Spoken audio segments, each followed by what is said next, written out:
অসামাজিক ডাক্তার কোনটা? যে ডাক্তার অল্প টাকাতে মালটাকে নিয়ে যাওয়ার, অল্প টাকাতে চিকিৎসা করার নাম দিয়ে অনেক টাকাতে চিকিৎসা করে, এই হচ্ছে সমাজ শোষণ ডাক্তার। ওই মাস্টার কি করে সামাজিক মাস্টার হতে পারে? যেই মাস্টার সমাজের মধ্যে সঠিক শিক্ষাটা না দিয়ে বেঠিক শিক্ষাটা দেয়। একটা ছেলে যদি ট্রেনের টিকিট না কাটে, তাহলে মাস্টার বলে বাবা তুমি তো খুব চালাক। এটা চালাকি না, এটা হচ্ছে প্রতারণা। তো ওই মাস্টার কি করে শিক্ষিত এবং সামাজিক হতে পারে? যেই মাস্টার সপ্তাহে 3 দিন বাড়িতে থাকে আর 2 দিন 4 দিন স্কুলে আসে। ওই মাস্টার কি করে শিক্ষিত সামাজিক মাস্টার হতে পারে? যেই মাস্টার জানে যে এই ছেলেটা অনেক পড়াশোনাতে মেধাবী, হয়তো গরিবের সন্তান হতে পারে, একে এগিয়ে নিয়ে যেতে হবে, কিন্তু না, ওই নিয়ে গেল না। আরে ওকে যদি আমি শিখিয়ে দিই মেধাবী ছেলেটাকে, তাহলে আমার বেটাটা মাস্টার কি করে হবে? তা এই কী করে সামাজিক মাস্টার হলো?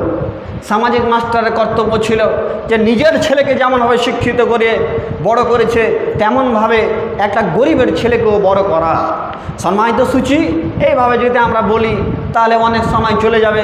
মেন ভিত্তিগুলো আলোচনা করি, চলুন একটু। আপনাদের সামনে একটি শায়ের পেশ করেছিলাম যে समंदर के दरिया में, समंदर के किनारे में एक कुत्ता भी भूखा मर जाए तो उसका जिम्मेदार हम लोग है। সম্মানিত সূচি, সমুদ্রের কিনারাতে যদি একটা কুকুর না খেয়ে মরে যায়, তাহলে তার জিম্মেদার কে? যেই ব্যক্তি সেই সমাজের লালনকর্তা পালনকর্তা। কে পালনকর্তা? যেই ব্যক্তি মেম্বার, প্রধান, যেই ব্যক্তি দায়িত্বশীল, সে হচ্ছে এই সমাজের পালনকর্তা। সেই যেইভাবে এই সমাজকে চালাবে, সেইভাবে এই সমাজ চলবে। আজকে যদি মেম্বার সাহেব বলে দেয় আরে যে মদ খেয়ে গ্রামের মধ্যে ঢুকবে আগে ক্যাম্পে নিয়ে যায় বেধড়ক মের মারা হবে, তাহলে কি তার পরের দিন থেকে ঢুকবে? ঢুকবে না। তো সমাজের লালন পালন করতে হচ্ছে দায়িত্বশীলরা। আজকে দায়িত্বশীল যদি মদখোর হয়, তাহলে এই সমাজকে সংশোধন কে করবে?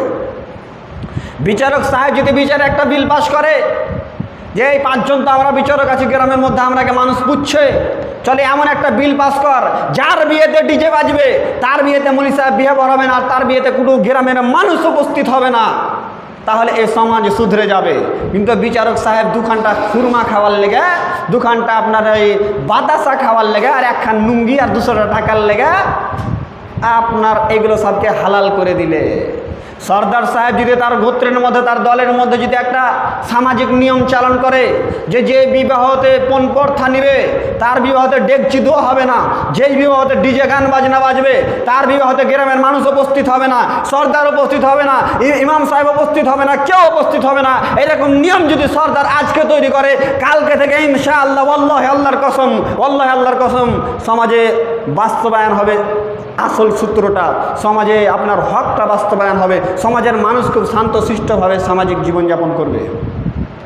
একটা ডিজে বিবাহতে বাজে, গোটা গ্রামের মানুষ ঘুমাতে পারে না, তখন বিচারক সাহেবের কপালে কোনো ছিল্লি পড়ে না। একটা মেয়ে যদি ধরাধরি পড়ে যায় 50,000 টাকা ফাইন করার ব্যাপারে, তখন বিচারক সাহেব ভালো একবারে কলম চালাতে পারে, তখন ভালো বুঝে। গোটা গ্রামের মানুষের ঘুম ভেঙেছে, সারা রাত ঘুমাতে পারেনি, এই নিয়ে আপনার বিচারক সাহেবের মাথায় ব্যথা নেই, এই নিয়ে সর্দার সাহেবের মাথায় ব্যথা নেই। একটা ছেলে একটা মেয়ে যদি কোনো রকম অসামাজিক কাজে কোন জায়গায় ধরা পড়ে গেছে, তাহলে একবারে ছেলের ফাইন ঠুকে দিলে 80,000 টাকা, আর মেয়েটার ফাইন ঠুকলে ওটাকে বেশি ছেড়ে দিলে। সম্মানিত সূচি, এই বিচারক সাহেব, তুমি আল্লাহর রসুলের বিধানকে পরিত্যাগ করে তোমার নিজের বাপের বিধান কায়েম করেছো, 80,000 টাকা জরিমানা করতে হবে। এ কথা কোথায় লেখা আছে তুমি দেখাতে পারবা? তোমার বাপের কোন কিতাবে লেখা আছে তুমি দেখাতে পারবা? তুমি একজন মুসলমান, তোমার সমাজ মুসলমান, তোমার গোত্র মুসলমান, তোমার বাড়ির পাশের মানুষ মুসলমান, তুমি তো হিন্দু নয়, তুমি তো খ্রিস্টান নয়, তুমি 80,000 বসালে কিসের ভিত্তিতে বেটা? জবাব দাও। সম্মানিত সূচি, আমরা যদি এই বিষয়ে বলি তাহলে সে জবাব দিতে পারবে না। যেখানে তোমার কর্তব্য ছিল 100টা বেতাঘাত মেরে দেওয়া, সেখানে তুমি বেতাঘাত না মেরে কী করলে? ওই ছেলেটার নামে 80,000 টাকা ফাইন ঠুকে দিলে। তোমার বাপের নিয়ম এটা চালু করেছো। 80,000 টাকা যে ছেলেটাকে ফাইন ঠুকলে, মেয়েটাকে তো 80,000 টাকা ফাইন ঠুকা দরকার ছিল। আরে মেয়েটা যতটা ব্যবহার হয়েছে, ছেলেটাও তো ততটাই ব্যবহার হয়েছে। বিচারক সাহেব, আপনার ছাল উধরে দেবে আল্লাহ, খুব সাবধান হন, সতর্ক হন। তো যেটা বলছিলাম, সামাজিক ব্যাধি, সামাজিক অসামাজিক কাজ আমাদের সমাজে কতগুলো চলছে, মোটামুটি একটা ভ্যালুয়েশন আপনাকে আমি বুঝাবার চেষ্টা করলাম। তারপরে চলুন আরেকটা শায়ের আপনাদের সম্মুখে আমি পেশ করেছি, সেবাও কি নামों पे चलते हैं दुनिया में धंधा, सेवाओं की नामों पे चलती है दुनिया में धंधा, एक दिन तुम लोगों का गले में अल्लाह चाहे तो झूलेगा फंदा। সম্মানিত সূচি, সেবার নাম দিয়ে তুমি জনগণের মাল খাবা, সেবার নাম দিয়ে তুমি জনগণের মাল লুটবা, মরণের সময় তোমার মরণ হবে না, মরণের সময় আল্লাহ ফান্দা টেঙে দেবে। কি করে মরণ হবে জি? এই লোকটার যে মরণ হয় না, যে এই লোকটার যে মরণ হয় না, জি মরণ হওয়া হয়েছে তো হয়েছে, খুব কষ্ট করে হয়েছে জি। দায়ী কারণ কি জি? কারণ হচ্ছে একটাই, যে সেবার নাম দিয়ে মানুষের জনগণের মাল খেয়েছিল তার জন্য।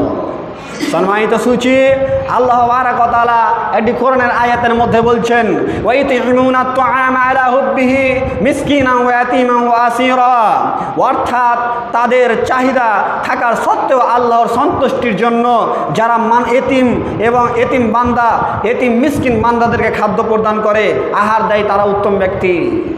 সম্মানিত সূচি, আল্লাহর কোরআন এই আয়াত আমাদেরকে বলছে। তারপরে রাসূলুল্লাহ সাল্লাল্লাহু আলাইহি সাল্লামের হাদিস চলুন। রাসূল সাল্লাল্লাহু আলাইহি সাল্লাম বলছেন সমাজের কিভাবে আমরা সেবা করব একটু দেখুন। রাসূল সাল্লাল্লাহু আলাইহি সাল্লাম বলছেন, ইয়ারহামুল্লাহ মাল্লা ইয়ারহামুন নাস, যারা মানুষের প্রতি রহম করে না তাদের প্রতি আল্লাহ তাবারক ওয়া তাআলা রহম করে না। আমি জানি যে 1,40,000 টাকা বাড়ির টাকা ঢুকেছে, 1 লাখ টাকা দিলাম, 40,000 টাকা আমার পকেটে ভরে নিলাম, এটা হচ্ছে সমাজের শোষণ করা ব্যক্তি, এটা হচ্ছে সমাজের মাল খাওয়া ব্যক্তি, এটা হচ্ছে সমাজের রাস্তা খাওয়া ব্যক্তি। এর জন্যই আল্লাহ তাবারক ওয়া তাআলা রাসূল বলছেন, ইয়ারহামুল্লাহ মাল্লা ইয়ারহামুন নাস, যে ব্যক্তি মানুষের প্রতি রহম করে না, যে ব্যক্তি মানুষের প্রতি দয়া করে না, তার প্রতি আল্লাহ দয়া করে না। আমি জানি একটা মেয়ে নর্মাল ডেলিভারি হবে, একে আমি সিজারে করে দিলাম, কেন? সিজারে যদি করি তো 5,000 টাকা আমি ডাক্তার আমার পকেটে ঢুকবে। এই হচ্ছে শোষণকারী ব্যক্তি, এই মানুষের প্রতি রহম করে না, এই মানুষের প্রতি দয়া করে না, ইয়ার প্রতি আল্লাহ দয়া করবেন না। সম্মানিত সূচি, আল্লাহ তাবারক ওয়া তাআলা বলছেন, ওয়া মা কানা লিনাবিয়্যিন আইয়াগুল ওয়া মান ইউগুল ইয়াতি বিমা গাল্লা ইয়াউমাল কিয়ামা সুম্মা তুওয়াফা কুল্লু নাফসিন মা কাসাবাত ওয়া হুম লা ইউযলামুন। নবীরা কখনোই কারো মালকে আত্মসাৎ করেনি, তাদের জন্য আত্মসাৎ করাটা শোভনীয় ছিল না। পৃথিবীর মধ্যে যদি কেউ কারো মালকে আত্মসাৎ করেছে, সুম্মা তুওয়াফা কুল্লু নাফসিন মা কাসাবাত ওয়া হুম লা ইউযলামুন, তা আল্লাহ তাবারক ওয়া তাআলা কিয়ামত দিবসে উত্থাপন করবেন। এবং সুম্মা তুওয়াফা কুল্লু নাফসিন মা কাসাবাত ওয়া হুম লা ইউযলামুন, আল্লাহ তাবারক ওয়া তাআলা কারো জুলুম নির্যাতন সহ্য করবেন না। সম্মানিত সূচি, আমি কলম চালাতে জানি, কলম দিয়ে লোকের টাকাকে মেরে খেয়ে নিলাম, আমি কলম চালাতে জানি, মোহরি লিকিরি করে লোকের জমিকে দখল করে নিলাম, আমাকে আল্লাহ তাবারক ওয়া তাআলা ছাড়বেন না। কেন? যারা মানুষের প্রতি রহম করে না, দয়া করে না, তাদের প্রতি আল্লাহ দয়া করবেন না। সম্মানিত সূচি, আমি 5তলা বিল্ডিংয়ে থাকি, ভালো খাই, আসার আমি জীবন যাপন করি, আমার বাড়ির পাশের মানুষটা খেতে পাই না, আমি তার প্রতি রহম করি না, এ আমার প্রতি আল্লাহ তাবারক ওয়া তাআলা রহম করবেন না। এ কথা আমি বলি না, এ কথা মুহাম্মদুর রাসূলুল্লাহ সাল্লাল্লাহু আলাইহি সাল্লাম বলছেন। তাই মানুষের প্রতি রহম করতে হবে, মানুষের প্রতি দয়া করতে হবে, মানুষের প্রতি করুণার হাতকে বাড়িয়ে দিতে হবে। আজকে কি আমরা মানুষের প্রতি দয়া করতে পেরেছি? আমরা মানুষের মালকে খাওয়াটা সফলতা মনে করেছি, আমরা মানুষকে বোকা বানিয়ে তার জমি জায়গাকে দখল করাটা সফলতা মনে করে নিয়েছি। বুদ্ধিমান ব্যক্তি খুঁজছে, খুব বিচক্ষণ, যে দলিল মলিল দিয়ে কি কাহা করে গোটা গ্রামের লোকের জমিকে দখল করে নিয়েছে, ওই নাকি বলে জ্ঞানী হলো। ওই তো চোর, ওই তো বাটপার, ওর ব্যাপারই তো আল্লাহ কোরআনের আয়াতে বলছেন যে আর আল্লাহ তাবারক ওয়া তাআলা একে ছাড়বেন না। কেন? এই মাল মানুষরা কি করেছে? আত্মসাৎ করেছে। আর মালকে আল্লাহ তাবারক ওয়া তাআলা কিয়ামত দিবসে উত্থান করবে, উঠাবেন। সম্মানিত সূচি, ওই ব্যক্তিটা সফল ব্যক্তি নয় যে ব্যক্তি মানুষকে ঠকিয়ে নেয়, যে ব্যক্তি মানুষের প্রতি জুলুম করে, যে ব্যক্তি মানুষের প্রতি নির্যাতন করে, যে ব্যক্তি মানুষের প্রতি অভিযোগ দায়ের করে, যে ব্যক্তি মানুষের পিছনে লাগে, যে ব্যক্তি মানুষের পিছনে খচিয়ে খচিয়ে বেড়ায়, তার প্রতি আল্লাহ রহম করবেন না। সম্মানিত সূচি, কোনো মানুষের যদি একটা ভুল আমি দেখতে পাই, তাকে আমি সেটা সহানুভূতির সাথে ধরিয়ে দেব, তার ভুল নিয়ে আমি তাকাব্বুর করব, আপনার তার ভুল নিয়ে গীবত, পরচর্চা, পরনিন্দা করব, এটা মানুষের প্রতি রহম নয়। আমি জানি যে এই ভাইটা আমার অক্ষম, আমি যদি আগে বলে এই অক্ষম বারবার করি, তাহলে তার প্রতি এটা রহম করা হয় না, তার প্রতি এটা দয়া করা হয় না, তার প্রতি এটা রহম করা হয় না, তার উপরে এটা নির্যাতন করা হয়, তার উপরে এটা জুলুম করা হয়। তাই কাজেই মানুষের প্রতি রহম করুন, আল্লাহ তাবারক ওয়া তাআলা আপনার প্রতি রহম করবে। কোনো ব্যক্তি যদি কোনো মানুষের জন্য দোয়া করে, তাহলে তার জন্য ফেরেশতারা দোয়া করে। আমি যদি বলি অমুক ভাই খুব ভালো, আমি যদি বলি আপনাদের এই গ্রামের ছেলেগুলো মাশাআল্লাহ খুব দাড়ি টুপি, মাশাআল্লাহ তারা 5 ওয়াক্ত সালাত আদায় করে, তারা সহি আকীদার মধ্যে নিয়োজিত রয়েছে। মাশাআল্লাহ, আল্লাহ আরও তাদেরকে বাড়িয়ে দেব। আমার জন্য বিশেষ করে ফেরেশতারা দোয়া করবে। তাই সম্মানিত সূচি, মানুষের প্রতি রহম করতে শিখুন। কিভাবে রহম করব? যেমনভাবে উমারে ফারুক রাদিয়াল্লাহু তাআলা মানুষের প্রতি রহম করেছিলেন, কেমনভাবে উমারে ফারুক রাদিয়াল্লাহু তাআলা মানুষের প্রতি রহম করেছিলেন, কিভাবে একটু শুনি চলুন। উমারে ফারুক রাদিয়াল্লাহু তাআলা রাতের অন্ধকারে এমনভাবে সমাজসেবা আর মানুষের প্রতি রহম করতেন। রাতের অন্ধকারে মানুষের দ্বারে দ্বারে গিয়ে দেখতেন কোন মানুষটা ভুখা রয়েছে, কোন মানুষটা কী অবস্থায় রয়েছে। এক পর্যায়ে উমারে ফারুক রাদিয়াল্লাহু তাআলা দেখলেন যে একজন মা আপনার হাঁড়ি চাপিয়ে দিয়েছে চুলার উপরে, কিছু পাথর রেখে দিয়েছে, তার উপরে কিছু পানি দিয়ে দিয়েছে, আর ছেলে সন্তানেরা খাওয়ার জন্য কাউমাউ করছে। আর উমারে ফারুক রাদিয়াল্লাহু তাআলা এই বিষয়টি দূর থেকে পর্যবেক্ষণ করছেন, দেখছেন। এবং উমারে ফারুক রাদিয়াল্লাহু তাআলা এইভাবে যখন দেখতে লাগলেন বিষয়টি, যে একজন মা বারবার সন্তানেরা খাবার চাইছে, আর মা আপনার হাঁড়ির ওপরে পাথর চাপিয়ে দিয়ে জাল দিয়ে শুধু অ্যাক্টিং করছে যে খাবার হচ্ছে এইরকমভাবে। এই বিষয়টি যখন উমর ফারুক রাদিয়াল্লাহু তাআলা দেখলেন এবং সেই মহিলাকে জিজ্ঞাসা করলেন, তুমি এই অবস্থা কি করে হয়েছে? তখন উমর ফারুক রাদিয়াল্লাহু তাআলা বললেন, আমার স্বামী নেই। এই দেশের মধ্যে একজন আমিনুল মুমিনুন খলিফা রয়েছে, সে সবার নামে ভাতা চালু করেছে, কিন্তু আমার নামে বিধবা ভাতা চালু করেনি। উমর ফারুক রাদিয়াল্লাহু তাআলা হতভম্ব হয়ে গেলেন যে এই মহিলা যদি কাল হাসরের মাঠে আমার ব্যাপারে আল্লাহকে বলে, অবজেকশন করে, তাহলে আমি কোথায় যাব? উমর ফারুক রাদিয়াল্লাহু তাআলা রাষ্ট্রীয় কোষাগার থেকে তার খাদেমকে বললেন, তাড়াতাড়ি খুলো এবং আমার মাথার উপরে পানীয় চাল, পানীয় আটা ও কিছু খাদ্য চাপিয়ে দাও। তার খাদেমকেও তিনি নিতে দিলেন না মাথার উপরে। এমন নেতা, এমন সমাজসেবী ছিল উমর ফারুক রাদিয়াল্লাহু তাআলা। বড় বড় মুহাদ্দিস মুহাক্কিকরা বলেছেন, লিখতে গিয়ে, কলম ধরতে গিয়ে, যে উমর ফারুক রাদিয়াল্লাহু তাআলা সবচেয়ে সাহাবীদের মধ্যে সমাজসেবী একজন সাহাবী ছিলেন। এইভাবে উমর ফারুক রাদিয়াল্লাহু তাআলা মানুষের দ্বারে দ্বারে গিয়ে ত্রাণ পৌঁছে দিয়েছে, খাদ্য পৌঁছে দিয়েছে। এইরকমভাবে উমর ফারুক রাদিয়াল্লাহু তাআলা সমাজ সেবা করেছে। আমরা কি করেছি এই সমাজের জন্য? আমরা কজন মানুষকে কদিন খাবার পৌঁছেছি? কয়জন মানুষকে, কয়জন এতিমকে আমরা কয়দিন ড্রেস কিনে দিয়েছি? আমরা কি বলতে পারবো? সম্মানিত সূচি, বড় দুঃখ কষ্ট নিয়ে আরও বলতে হয় যে উমর ফারুক রাদিয়াল্লাহু তাআলা এইভাবে মানুষের উপকার করতেন, এইভাবে মানুষের সেবা করতেন। সম্মানিত সূচি, আরও সাহাবায়ে কেরামদের ইতিহাস রয়েছে, সংক্ষিপ্ত আকারে বলছি। একজন সাহাবী ছিলেন আবু তালহা রাদিয়াল্লাহু তাআলা আনসারদের মধ্যে সবচেয়ে বড় খলিফা, সবচেয়ে বড় ধনী ব্যক্তি ছিলেন। তার একটি খেজুর বাগান ছিল, তার নাম হচ্ছে বাইরাহা। এই বাগানে অনেক সুস্বাদু পানি মিলত। রাসূল সাল্লাল্লাহু আলাইহি ওয়াসাল্লাম সেই বাগান থেকে পানি পান করতেন। এক পর্যায়ে আয়াত নাজিল হলো, লান তানালুল বিররা হাত্তা তুনফিকু মিম্মা তুহিব্বুন। তোমরা কখনোই পুণ্য পাবে না যতক্ষণ না তোমাদের প্রিয় বস্তুকে আল্লাহর রাস্তায় দান না করে দিবে। এই আয়াত শোনার পরে আবু তালহা রাদিয়াল্লাহু তাআলা হতভম্ব হয়ে গেলেন। আমরা তো লাখো নসিহত শুনি, এরপরে আমাদের হৃদয়টা এত পাথর, এত হৃদয়টা কঠোর যে আমাদের কোনো রকম হৃদয়ের মধ্যে পরিবর্তন আসে না। এই আয়াত শোনা মাত্রই আবু তালহা রাদিয়াল্লাহু তাআলা আল্লাহ রাসূল সাল্লাল্লাহু আলাইহি ওয়াসাল্লামকে বললেন যে আল্লাহর রাসূল, আয়াত তো নাজিল হয়ে গেছে যে তোমাদের প্রিয় বস্তুকে তোমরা দান করে দাও। এই বাইহারা নামক এই বাগানটি হচ্ছে আমার প্রিয় বস্তু, এটাকে আমি আল্লাহর রাস্তায় দান করে দিলাম। আল্লাহ রাসূল সাল্লাল্লাহু আলাইহি ওয়াসাল্লাম বলছেন, বাহ, খুব ভালো কাজ করেছো। তারপরে আল্লাহ রাসূল সাল্লাল্লাহু আলাইহি ওয়াসাল্লামকে বললেন, আপনি যা ইচ্ছা তা করেন। এক পর্যায়ে আবু তালহাকে বললেন, আবু তালহা, তোমার একটি নামি দামি এই বাগানকে তুমি তোমার নিজের রিশতাদারের মধ্যে, নিজের আত্মীয়তার মধ্যে গিয়ে দান করে দাও। এক পর্যায়ে আবু তালহা রাদিয়াল্লাহু তাআলা তার চাচাতো ভাই, তার বংশবলীর মধ্যে যারা ব্যক্তি ছিল তাদেরকে দান করে দিলেন। এবং এখান থেকে একটা জিনিস আমরা শিখতে পারি, অন্য মানুষকে দান করার চেয়ে আমাকে নিজের রক্তের মানুষকে দান করতে হবে, অন্য গ্রামে দান করার চেয়ে আমাদের নিজের গ্রামকে আগে বাঁচাতে হবে। এই চিন্তা ভাবনা নিয়ে আল আকসা फाउंडेशन ছেলেরা খাটাখাটি করছে। सम्मानित सूची, अल अक्सा फाउंडेशन के बारे में क्या बताऊं? अल अक्सा फाउंडेशन इस बुराई के ज़माने में नबी के सुन्नत फैलने आए हैं, नबी का सुन्नत बिछाने आए हैं दुनिया में, नफरत को छोड़कर मोहब्बत नबी का रिसालत फैलने आए अल अक्सा फाउंडेशन। यही सोच लेके ये लोग आगे चल रहा है। सम्मानित सूची, अल अक्सा फाउंडेशन তার ধারাবাহিকতায় এই সাহাবীদের বড় বড় অবদান, এই সাহাবীদের অবদানকে উপেক্ষা করে আমরা যখন এই জামানাতে চলে এসেছি 1450 বছর পূর্বে, আমরা কদিন আমাদের আত্মীয়দেরকে সাহায্য করি। সাহাবা একরামেরা নিজের পছন্দের বস্তুকে, নিজের বাগানকে তার আত্মীয়তার মধ্যে, মানুষের মধ্যে বিলীন করে দিতে চাইছে। আর আমরা নিজের টাকা, সামান্য টাকা দিয়ে, 100 টাকা দিয়ে ঈদের খরচা পর্যন্ত দিতে পারি না, অন্য তুলে দিতে পারি না। যখন মানুষ একটা রোগে পড়ে যায় 1000 টাকা দিয়ে নিজের সাহায্য করতে পারি না।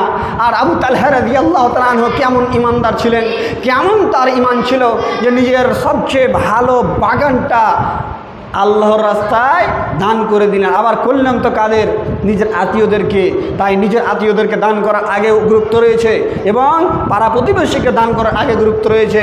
আমরা বাইরে বিভিন্ন জায়গায় দান করি, কিন্তু গ্রামের মধ্যে, আমার বাড়ির পাশের মধ্যে কোন ব্যক্তিটি অভাবগ্রস্তের মধ্যে রয়েছে এটা আমরা খেয়াল রাখতে পছন্দ করি না। সম্মানিত সূচি, আরও চলুন আমরা সাহাবা একরামদের ইতিহাস জানি। উসমান গনি রাদিয়াল্লাহু তাআলা আনহুর হয়তো আপনারা নাম শুনেছেন। উসমান রাদিয়াল্লাহু তাআলা আনহু একটি আপনার কূপ দান করেছিলেন। কত টাকার বিনিময়ে? উসমান রাদিয়াল্লাহু তাআলা আনহু 20,000 দিরহামের বিনিময়ে কূপটি কিনে নিলেন একজন খ্রিস্টান অথবা অন্য কোনো জায়গার মালিকানার কাছ থেকে। কেন? ওই মালিকের কাছ থেকে আপনার ক্রয় করে পানি খেতে হতো।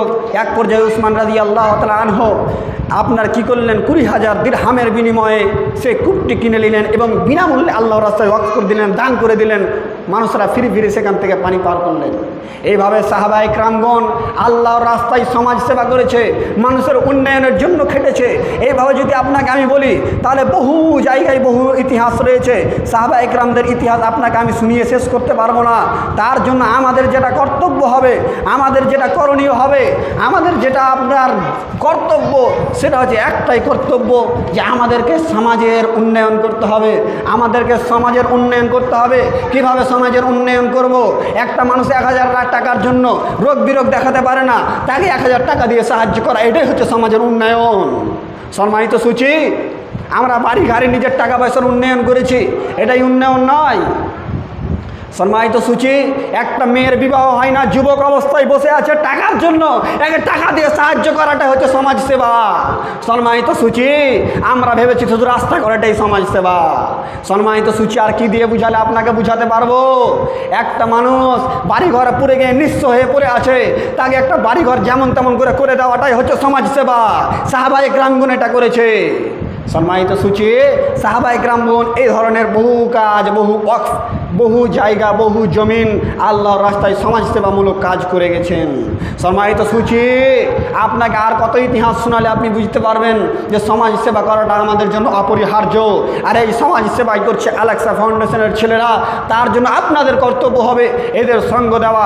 যদি তাদের কোনো কাজ ভুল মনে হয় তাহলে সংশোধন করার উদ্দেশ্যে বলতে হবে যে ভাই এই কাজটা ভুল হচ্ছে, কিন্তু বিরোধিতা করে কোনো লাভ নেই। বিরোধিতা করলে মাটিতে মিশে যেতে হবে। কেন? আল-আকসা ফাউন্ডেশন এমন একটা ফাউন্ডেশন, এই গ্রামের মধ্যে হয়তো টিম টিম করে চলছে। এই ফাউন্ডেশনের মধ্যে আপনার কোনো স্যালারি থাকে না, কোনো বেতন থাকে না, কারো কোনো বেতন নেই, আল্লাহর জন্য শুধু কাজ করে, ফি সাবিলিল্লাহ। তাই কাজেই আপনারা কি এই ফাউন্ডেশনকে পছন্দ করেন? আপনাদের কাছে প্রশ্ন করেছি, পছন্দ করেন? যদি কোনো কাজ ভুল লাগে তাহলে সেটা ধরিয়ে দিতে হবে, যেহেতু যারা খাচ্ছে তারাও তো মানুষ, তারাও মানুষ, কিন্তু বিরোধিতা করে কোনো লাভ নেই।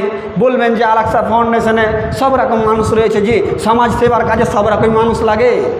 সম্মানিত উপস্থিতি, গ্রামের মধ্যে যে কোনো একটা মানুষ মারা যেত, সব মানুষকে দিয়ে মাটি দিচ্ছি কেন তাহলে? সম্মানিত সূচি, গ্রামের মধ্যে যখন মসজিদের কোনো কাজ পড়ছে তখন বেরিখোরের কাছে চাঁদা কেন নিতে যাচ্ছি। আল-আকসা ফাউন্ডেশনের মধ্যে সেই রকম সমাজসেবামূলক কাজ হচ্ছে বলে হয়তো সব রকম পাঁচ মিশালের লোক দেখতে পাওয়া যাচ্ছে বলে তাদেরকে আমরা ঘৃণা করবো তা নয়। পাপকে ঘৃণা করো, পাপীকে নয়। যদি পাপীকে ঘৃণা করো তাহলে ভালো তাকে কে করবে? সম্মানিত সূচি, যদি আমরা এই মসজিদটাকে, যদিও ছোট, ইচ্ছা করলে তো আমরা এই মসজিদে আসতে পারতাম না কিছু আলোচনা করার জন্য, কিন্তু হয়তো আশেপাশে আমাদের মা বোনেরা শুনছে, তাদের উদ্দেশ্যে যতগুলো কথা বলেছি যে সমাজ সেবামূলক কাজ করতে হবে আমাদেরকে, আমাদের এতিম মিসকিনদেরকে সাহায্য করতে হবে। আমাদের গ্রামের মধ্যে যেসব ছেলেদের বাবা নেই, মা নেই, তাদেরকে কী করে পড়াশোনা করা যেতে পারে, চার চিন্তা ভাবনা নিয়ে আল-আকসা ফাউন্ডেশন এতিমখানা গড়েছে। আলহামদুলিল্লাহ, সেখানে 40 থেকে 44টা ছেলে শুধু উমরাপুর অঞ্চলের পড়াশোনা করছে। এটা কি কম বড় আমাদের জন্য আনন্দের বিষয়? এটা কি কম বড় আমাদের জন্য খুশির বিষয়? যে জামানাতে ভাই এক অপর ভাইকে 100 টাকা ধার দিতে মাথা খারাপ করে দেয়, দিতে চাই না, 1 বিঘা জমির জন্য 1 বিঘা জায়গার লেগে মারামারি করে। সে সময় আল আকসা ফাউন্ডেশনের কিছু ছেলে হয়তো খাটছে, কিছু ভুল আছে যদি, তাহলে ভুলগুলোকে ধরিয়ে দিতে হবে এবং আল্লাহর কাছে দোয়া করতে হবে। কিছু না দিতে পারলেও, টাকা অর্থ না দিতে পারলেও আল্লাহর কাছে একটু দোয়া করে বলতে হবে, আল্লাহ তুমি এই ভাইদেরকে একটু কবুল করো, এই ভাইদেরকে আরও সহানুভূতির সাথে, সচ্ছলতার সাথে কাজ করার তৌফিক দান করো। এইরকমভাবে আল্লাহর জন্য আল্লাহর কাছে একটু দোয়া করবেন, এটাই আপনাদের কাছে অনুরোধ। বেশি কিছু চাই না, জাস্ট একটু দোয়া চাই। সময় তো সূচি এই পর্যন্ত আমার আলোচনা ছিল। আলোচনার শেষে আল্লাহর কাছে দোয়া যেন আল্লাহ আমাদের সকলকেই, যতক্ষণ আমরা এই সমাজসেবামূলক কথা 2-1টা শুনলাম, আল্লাহ যেন আমাদের সকলের এই কথাগুলোকে শোনার পরে আমল করা তৌফিক দান করো। আমি সহ বলে থাকি আমিন, এবং আল আকসা ফাউন্ডেশনকে যেন কবুল করে আল্লাহ বারাক ওয়া তাআলা। সকলে বলে থাকি আমিন। আসসালামু আলাইকুম ওয়া রাহমাতুল্লাহ।